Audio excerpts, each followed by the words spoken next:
Atenção! Começa agora uma teleaula de elementos de máquinas do curso profissionalizante. Você vai assistir a teleaula de número 9. Bons estudos!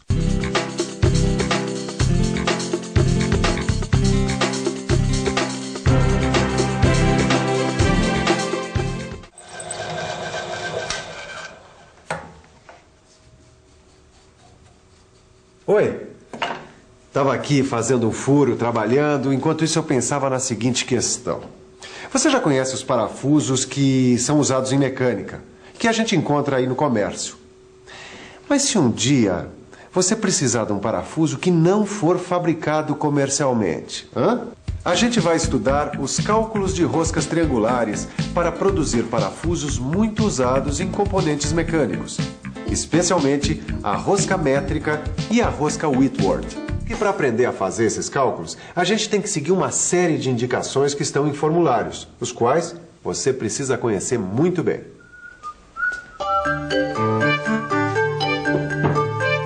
Oi, Neuza.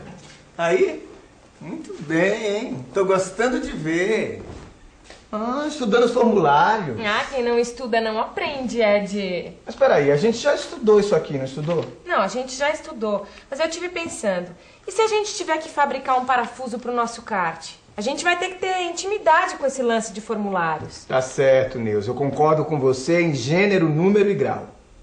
Eu preferia que ele concordasse em diâmetro, passo e altura.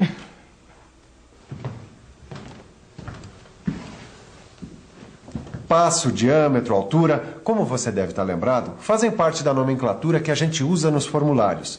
Vamos fazer uma revisãozinha dessa nomenclatura? Começando com o passo da rosca, que a gente representa com a letra P. O D minúsculo, você se lembra, é o diâmetro maior do parafuso, enquanto o D1 é o diâmetro menor e o D2 o diâmetro efetivo do parafuso. A letra grega alfa representa o ângulo do perfil da rosca. A letra F, minúscula, a folga entre a raiz do filete da porca e a crista do filete do parafuso.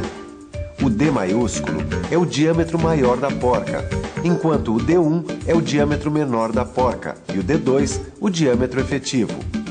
O HE representa a altura do filete do parafuso. O RE é o raio de arredondamento da raiz do filete do parafuso, enquanto o RI é o raio de arredondamento da raiz do filete da porca. Agora, cada um desses símbolos tem um valor pré-determinado, para que você possa fazer os cálculos corretos da fabricação do parafuso. Quer dizer, para que você possa produzir um parafuso dentro das normas técnicas, você precisa ter os valores do cálculo, certo? Então vamos conferir esses valores para parafusos com rosca métrica triangular, tanto normal como fina. Para a rosca métrica triangular, o ângulo do perfil da rosca vale 60 graus. O diâmetro menor do parafuso é igual ao diâmetro maior menos 1,2268 do passo da rosca. O diâmetro efetivo do parafuso, o D minúsculo 2, é igual ao diâmetro efetivo da porca, o D maiúsculo 2, que equivale ao diâmetro maior menos 0,6495 do passo. A folga entre a raiz do filete da porca e a crista do filete do parafuso vale 0,045 do passo. O diâmetro maior da porca é igual ao diâmetro maior do parafuso mais 2 vezes a folga. Já o diâmetro menor da porca, quer dizer, o próprio furo, é igual ao diâmetro maior do parafuso menos 1,0825 do passo. O diâmetro efetivo da porca, D maiúsculo 2, você sabe que é igual ao diâmetro efetivo do parafuso, D minúsculo 2. A altura do filete do parafuso é igual a 0,61343 do passo. O raio de arredondamento da raiz do filete do parafuso vale 0,14434 do passo. E o raio de arredondamento da raiz do filete da porca, 0,063 do passo. Bom, você já conferiu os símbolos e o formulário da rosca métrica. Agora, vamos conferir o formulário para os cálculos técnicos com a rosca Whitworth. Para a rosca Whitworth, o ângulo do perfil da rosca vale 55 graus. O passo da rosca é calculado pela divisão de 1 polegada pelo número de fios. A altura do filete da porca equivale à do parafuso, multiplicando 0,6403 pelo passo. O raio de arredondamento da raiz do filete da porca equivale ao do parafuso, multiplicando 0,1373 pelo passo. O diâmetro maior do parafuso é igual ao diâmetro maior da porca. O diâmetro menor do parafuso é igual ao diâmetro maior do parafuso menos 2 vezes a altura do filete do parafuso. E o diâmetro efetivo da porca equivale ao diâmetro efetivo do parafuso, que é o resultado do diâmetro maior do parafuso menos a altura do seu filete. Olha, não precisa se afobar com todo esse formulário aí não. Tá tudo no seu livro. E depois é só uma questão de hábito. Com o tempo você se acostuma a essa nomenclatura, a essas medidas e a essas fórmulas.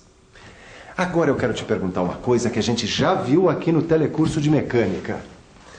Sabe como se mede o passo da rosca? Pense bem, porque esse é o primeiro passo para se fazer cálculos de roscas. Você tem 5 segundos para responder como se mede o passo da rosca. Estamos mais uma vez na Escola Senai para saber como se tira a medida do passo da rosca. Oi, você sabe como se mede o passo da rosca? É bom, tem pelo menos 2 jeitos, usando uma escala ou um paquímetro. Muito bem, será que existe um outro jeito de se tirar a medida do passo da rosca, você sabe? Sei, dá para se medir também usando um pente de rosca. Olha esse instrumento, o pente de rosca, chamado verificador de rosca. Olha aqui. Com o pente de rosca, a gente experimenta qual lâmina se encaixa perfeitamente nos filetes para descobrir o passo ou número de fios por polegada. Com a escala, que é essa aqui, ou o paquímetro, você pode medir alguns filetes para determinar o passo ou o número de fios por polegada. Com esses instrumentos, determina-se a medida do passo em milímetros ou o número de filetes por polegada.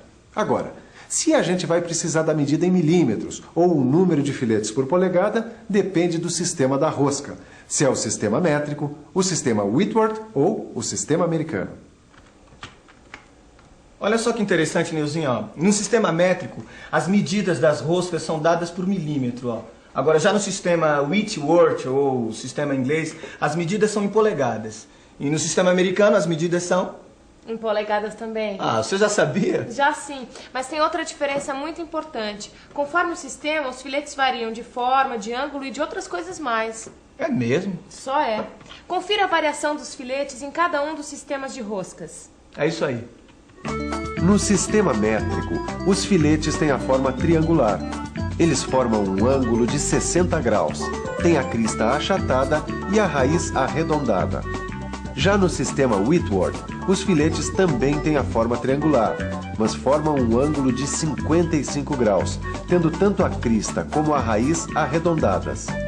E por último, no sistema americano, o filete também tem a forma triangular, ângulo de 60 graus, crista achatada e raiz arredondada. Agora confira a medição. No sistema Whitworth e no sistema americano, a gente determina o passo da seguinte forma. A gente pega 1 polegada e divide pelo número de filetes contidos nela. Tá vendo? 1 polegada, 8 filetes. E você não perde o passo. Agora tem uma coisa que a gente ainda não viu. A diferença entre rosca normal e rosca fina. Vamos ver? Ô, Nilza, você que está aí por dentro do assunto, você sabe qual é a diferença entre rosca normal e a rosca fina? Eu sei sim. É que a rosca normal tem um número menor de filetes por polegada e a fina tem mais. Mas e o modo de calcular, é o mesmo? É o mesmo. Agora, Edgar, a gente vai ter que fazer uma série de exercícios, viu? Exercícios? É, porque a gente já conheceu as formas de medição do passo, a gente já conheceu os sistemas de roscas, mas para aprender mesmo, a gente vai ter que fazer os exercícios. Tudo bem. É muito importante fazer os exercícios. E eu tenho certeza que você vai fazer todos eles. Mas antes disso, você precisa guardar bem quais são os procedimentos para determinar o passo da rosca ou o número de filetes por polegada. Para isso, a gente usa esse aqui, ó, o pente de rosca. Vamos verificar agora quais são os procedimentos que o professor Roberto da Escola Senai adota para determinar o passo da rosca ou o número de filetes por polegada. Por favor, professor. Bom, em primeiro lugar, a gente verifica qual das lâminas do pente de rosca se encaixa perfeitamente nos filetes. Assim, ó. A lâmina que se encaixar perfeitamente, direitinho, vai indicar o passo da rosca ou o número de fios por polegada. Existe algum outro procedimento que o aluno deve ter antes de começar a fazer os exercícios? Tem sim. A gente viu que pode usar uma escala no lugar do pente de rosca. Vamos ver como funciona. Eu vou medir quanto dá 10 filetes nessa escala. Deu 12,5. Esse número a gente divide por 10, que dá 1,25. Esse é o valor do passo da rosca. No sistema métrico, é claro. E se for no sistema inglês, professor, como é que fica? Bom, aí você tem que ver quantos filetes cabem numa polegada nessa escala. Nesse caso, 12. E esse é o número de fios por polegada, certo? Certo. Tem mais alguma dica, professor? Tem sim. Tire a medida externa do diâmetro com um paquímetro. Assim, ó. Aí, com a medida externa do diâmetro e a medida do passo, ou ainda o número de fios por polegada, você vai consultar a tabela para obter as outras medidas da rosca, correto? Ou então fazer o cálculo de dimensões de rosca. Muito obrigada, professor. Bom, se você quiser saber como calcular as dimensões da rosca, não se esqueça de olhar o seu livro de exercícios e estudar direitinho. Assim você pode se familiarizar com tudo o que nós falamos nesta teleaula, que não foi pouco, hein? Agora fique com a revisão. E atenção, se liga aí que é hora da revisão. Na teleaula de hoje, você viu como se faz os cálculos técnicos para a produção de roscas triangulares. Você estudou os formulários para cálculos e aprendeu as diferenças entre rosca métrica e rosca Whitworth. Além disso, você analisou as características dos 3 principais sistemas de roscas: o sistema métrico, o sistema Whitworth e o sistema americano. Agora sim, nenhum parafuso vai te enroscar. Em qualquer situação que você tiver que lidar com roscas no mundo da mecânica, você já sabe aonde a coisa aperta. Mas pelo amor de Deus, não se esqueça de estudar, verificar os exemplos e fazer os exercícios. Porque senão já viu, né? As roscas podem te enrolar direitinho.